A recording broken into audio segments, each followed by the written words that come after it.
When you launch an EC2 instance, you have the option of passing user data that can be used to perform automated configuration tasks and run scripts after the instance starts.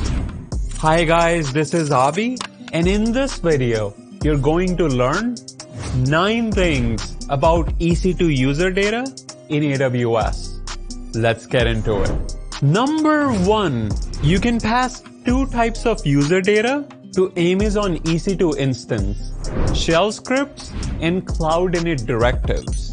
Number 2, EC2 user data can be passed as plain text in the launch instance wizard, as a file using the command line tools, or as base64 encoded text for API calls. For more complex automation scenarios, you can also leverage AWS CloudFormation or AWS OpsWorks.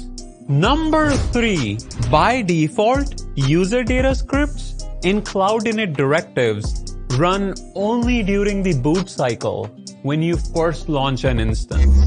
Number 4, adding user data at boot time does add to the amount of time it takes to boot the instance. You should allow a few extra minutes for the tasks to complete before you test that the user data has finished successfully.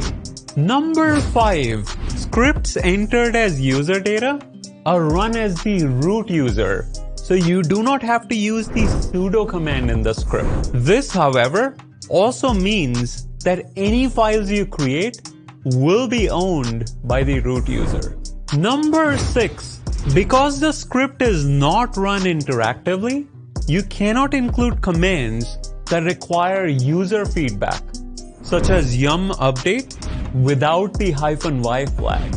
Number 7, if you use an AWS API in a user data script, you must use an instance profile when launching the instance.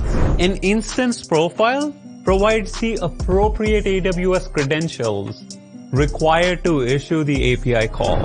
Number 8, the cloud-init output log file captures console output, so it is easy to troubleshoot your scripts following a launch. You can find the log file under the /var/log directory.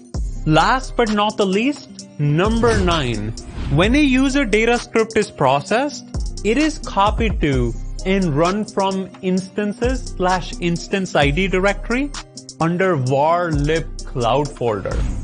In summary, when launching an EC2 instance, user data can be utilized to automate common configuration tasks and execute scripts after the instance starts.